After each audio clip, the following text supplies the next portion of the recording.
Brand new at 6 o'clock, just obtained body camera video is giving us a better look at a controversial traffic stop involving a Camden County Sheriff's deputy. I can't make her get out of her car. I just can't tell her she can't drive it. What? I can't make her really get out of her car. Deputy Christine Newman talking with another deputy just moments before yanking a woman out of her car and onto the ground. Last night at 6 o'clock, we showed you disturbing dash camera video of the incident. It occurred back in January, but the Camden County NAACP just shared the video with us from the sheriff's office. As News4Jax reporter Marilyn Parker tells us, this new video allows us to hear what Deputy Newman was saying during the traffic stop.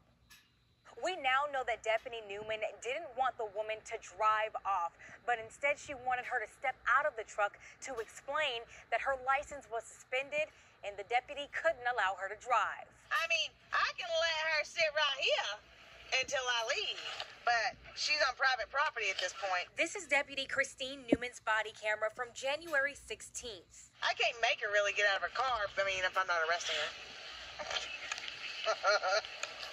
Take your stories, take two. I am. I know what I'm talking about. The Camden County deputy said this just moments before pulling a woman out of her truck, handcuffing her, hitting her in the face,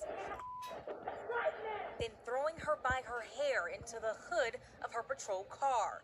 News4Jax just obtained this body camera video from the Camden County NAACP, who put in the request to the department after getting a tip about the January incident. According to the report, before walking over to Cheris Faria's truck, Newman learned Faria had a non-judgment suspension. Yeah, I want you to step out.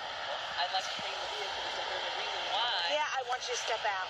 But there's not a reason for me to Because step I out told you to step out. In the video, you see they start tussling over the door. Deputy Newman radios for another unit, 11:59 camera, I need another unit. then walks back to the truck and opens the back door. She won't get out of the car. Get out of the car, so I'm going to break that window. You're not going to break the window. Pause. We asked retired JSO Assistant Chief Rick Parker to look at this video. She looks like mentally and physically ill-prepared to handle that call. Do you think it would have hurt to inform the driver of why she wanted her to get out of the car? I think it's appropriate. You got to make a decision in order to do that, but you also have to think of the potential outcome. We hear Deputy Newman try to speak with her again through the back door, but it doesn't work. Then we hear what sounds like Faria on the phone with 911. This is both body cam and dash cam video at this point. Get out! Get out of my car! Right now, get out! Get out of the car! Get out! Are you kidding me? About 30 seconds go by, but we can't make out the audio from the body cam. Look in the corner of the camera as Faria stands up, and then Deputy Newman reaches over and hits her in the face. Later, Deputy Newman is in the back of her patrol car, visibly upset. I was coming. I know. I don't know where that came from. Honestly, she would not get out of the car. You do what you got to do, okay? No, She was non-compliant. You did what you had to do to get her.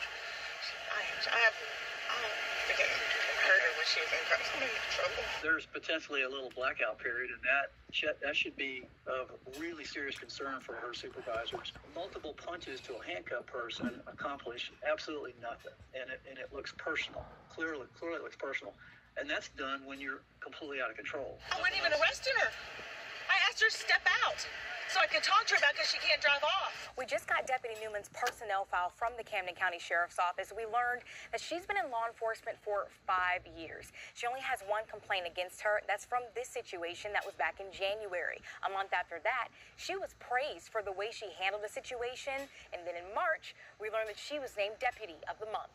We heard from the PIO of the department this afternoon about Deputy Newman's warning. It said in part, progressive discipline is used on cases where no other employee warnings exist, which in this case, no prior policy violations exist in Deputy Newman's file. The discipline was immediate upon the review of the supervisor. And with that warning, we learned that Deputy Newman had 2 days off without pay, additional training on use of force and officer safety, and she was put on probation. In Jacksonville, Marilyn Parker, Channel 4, the local station.